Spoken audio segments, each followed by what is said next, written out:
Hello and welcome to Chapman's Learning Videos. My name is Laura Chapman and I run and own Chapman's, a residential lettings and management company based in Edinburgh in Scotland. Chapman's look after many types of landlords, but we have a large number of first-time landlords who use our services, and we felt it would be helpful to put together an overview of what you need to do and what you need to think about when deciding to become a landlord. Please note though, we are based in Edinburgh in Scotland, so some of the content of the presentation won't necessarily be applicable to properties being let elsewhere in the UK. At Chapman's, we come across many types of first-time landlord, and without meaning to be impersonal, we find they generally fall into the following categories. We have accidental landlords.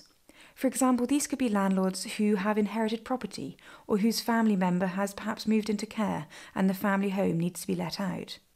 We have relocating landlords. These are landlords who are moving away for work, either abroad or to a city that requires them to relocate. We have investor landlords. These are landlords who are actively entering the buy-to-let market. And finally, we have parental landlords. These are landlords who are helping their children to get onto the property ladder, or they're helping them and looking to invest in property while their children are at university to help subsidise 3 to 4 years of accommodation costs. It's important to understand what type of landlord you are, as this may affect your motives and needs for a property that is let out. If you are actively becoming an investor, you may wish a combination of capital yield and income. However, if you're renting out the family home as a family member has moved into care, you may want a different type of tenant and tenancy. All these things should be borne in mind when exploring whether or not you really want to become a landlord. Like any investment, there can be great financial rewards, but there can also be risks. Lots of people suggest that you find your property first, but we think you should speak to a letting agent or an expert in lettings, as a good agency will give you advice on all the key areas and may even be able to point you in the direction of other people who can help, such as mortgage advisors, brokers, tax accountants, furniture suppliers, and so forth. Remember, there are different rules in Scotland to England, so it's best not to assume that what you do in England can be done in Scotland and vice versa. However, of paramount importance is to decide if you actually do want to become a landlord. You need to understand the rules and regulations. Residential lettings is becoming a much more regulated and licensed industry. It can be scary, but a good agent can keep you up to date with all the rules and regulations and diarise all the work and certificates that are required, so you don't need to worry. You just need to be aware. You need to check that you can afford to be a landlord and if you can afford an agent. This may seem a strange statement, however you need to carefully understand what your likely income will be and what your likely costs will be. Unless you have a cushion of funds, the likely rent needs to be able to cover the following costs: your mortgage costs, your maintenance costs, insurance costs, void periods. If the funds are tight, you may wish to use an agent to help you get your property let and the tenancy set up, and then manage it yourself. However, sometimes this just isn't possible as you live 1,000 miles away. So check the finances, check you have the best mortgage deal, and do the sums again. A good agent can give you advice on likely voids, likely rental levels, and also introduce you to good mortgage advisors. Right, so you've checked your finances and you can afford to be a landlord. So, what property will be let out? Lots of questions to think about. Will it be a new build, a house, a flat? Will it be city centre, rural, furnished, unfurnished? The answers to these questions all come back to why are you becoming a landlord? Again, a good agent can help you work through what is best for you and your circumstances. So, you have your property, now you need insurance. Make sure you get a good and appropriate policy. Buy-to-let insurance is different from insurance you'd use for your own residential property. We have some good handy tips on our website for what to look out for in a good policy. All owners must register themselves and their property with a local council. The local council will check that you are a fit and proper person. You cannot advertise your property for let in Scotland without displaying this landlord registration number. House of Multiple Occupation, HMO. If you intend to let out your property to more than 2 unconnected people, you need an HMO licence.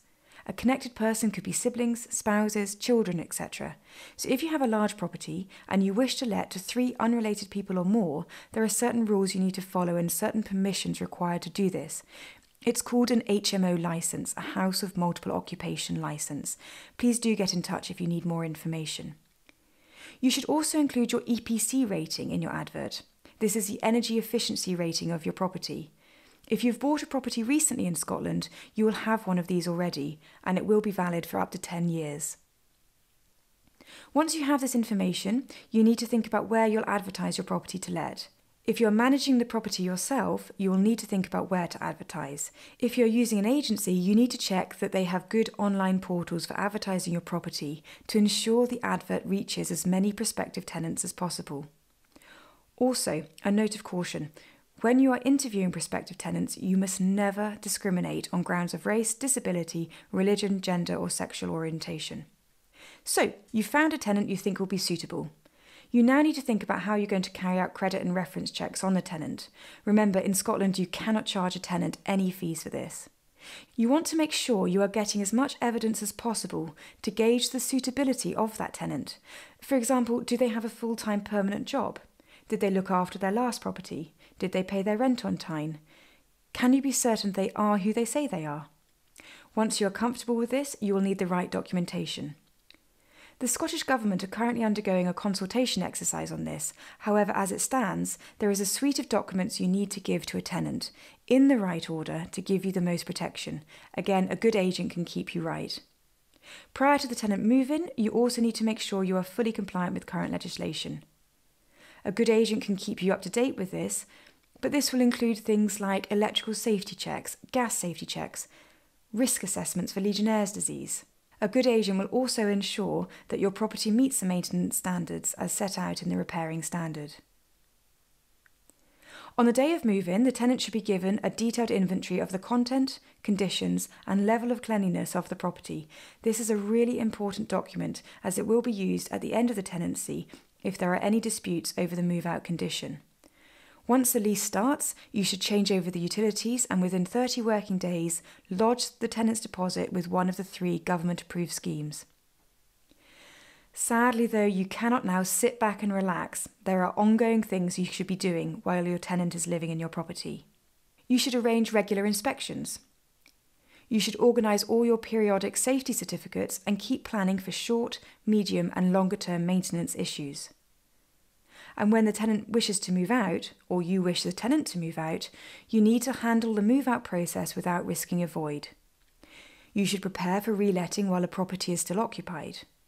You need to work with the tenant to ensure you get the property back in the same state as the start of the tenancy, fair wear and tear accepted. You may need to deal with the tenancy deposit schemes if you wish to have any costs deducted from the tenant's deposit. You also need to handle the new tenancy move-out process, such as advertising, viewings, documentation, as we have already discussed. So, now it's decision time. If you have the time and energy and inclination, then we often recommend that you use an agency to set up the tenancy, but that you manage your property yourself. This option gives you control, a relationship with the tenant, and visibility of the property. However, this doesn't suit everyone, and if you need or wish to hand over the day-to-day running, hassle and workload, then we recommend that you use a good agency and utilise their full management proposition. We hope you have found this learning presentation useful, and we would be very happy if you would like to get in touch to discuss your property renting requirements further.